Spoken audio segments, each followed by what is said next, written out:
But first, he is just back from Iraq, and he is here on Meet the Press this morning to tell the American people what he saw and what he recommends. Senator John Warner, welcome back to Meet the Press. Thank you very much. You came back from Iraq and suggested to the president that he begin to withdraw some troops by Christmas of this year. What message were you trying to send to the president? The exact words said, I most respectfully, Mr. President, and I mean this, most respectfully suggest that you put some teeth behind your words. You go back to the January 10th message when he instituted the surge. He said, we will, in partnership with Maliki, we'll do the military part and bring about a lessening of the severe security threats. That will enable you to have, and I quote him, breathing space. And now, Mr. Maliki, you do the political reconciliation. And with the convergence of those two actions, we hope to bring about a greater stability for Iraq. Our troops have performed magnificently under brilliant leadership and have done precisely as the President asked. They have made measurable gains in bringing about a degree of stability in Baghdad and the environs. But the government, under the leadership of Maliki and other Iraqi leaders, had totally failed to put the other part of that partnership in place, namely deliver greater security. Is the headline and reconciliation? Is the headline Warner to Bush, withdraw troops and get Maliki's attention? That's correct. I put this out as a suggestion. I put it in the public domain. It's drawn a lot of controversy. I recognize that. But this will help the American people better understand the complexity of the many issues that are going to be brought up to the President. First by the ambassador, a very able man coming back from Iraq, General Petraeus, the overall on-scene commander, General Jones, who is preparing a special report on the status of the security forces, and indeed the chairman of the Joint Chiefs of Staff is going to come forward with his views. All this converges in the first 15 days of September, and then under the law, and I had a hand in writing that law, the President will advise the people of this country and the Congress on such changes in strategy as he, as the President, desires. A U.S. military commander in Iraq has offered a response to you. In one of the most troubled areas, he said that embracing John Warner's call to begin troop withdrawals before the end of the year, quote, would be a giant step backward.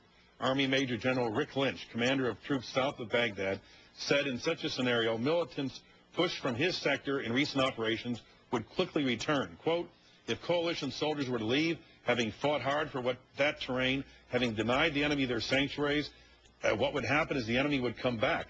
He'd start building the bombs again. He'd start attacking the locals again. He'd start exporting that violence into Baghdad, and we would take a giant step backward. My first reply is I thank the general and all of the others in his command and all those throughout Iraq in uniform and indeed many civilians that are taking the risk to make the surge work. But I draw to the general's attention the fact that witnesses have come before the Armed Services Committee, the Congress, time and time again, senior officers, and said there's no military solution to this problem. Listen to what Admiral Mullen said when he came up for clearance to be the next chairman. Incoming Chairman Mullen stated, quote, without political progress in Iraq, no amount of troops, no amount of time will make much of a difference.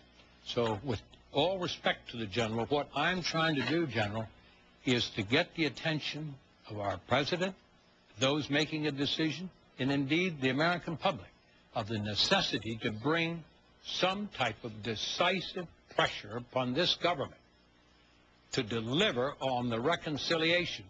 Reconciliation, General Lynch, can bring about a greater cessation, a greater stability, not only in your region, but throughout Iraq, that all the bullets and the arms together.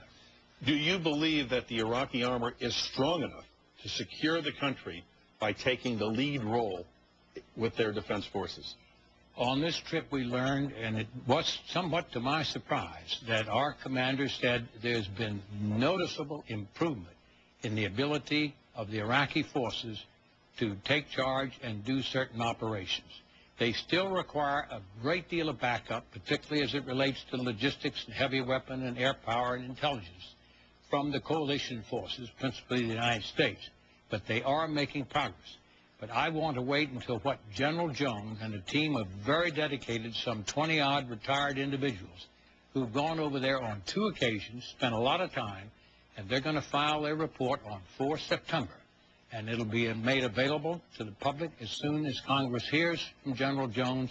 I anticipate that'll be on the 6th of September.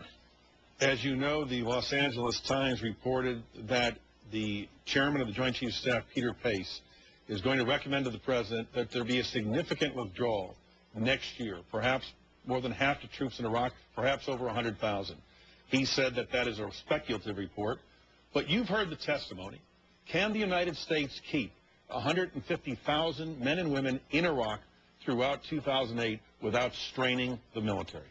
Clearly, all military advisors indicate that we've gone to this extreme of requiring our soldiers to stay 15 months in that intense heat and climate and all those risks.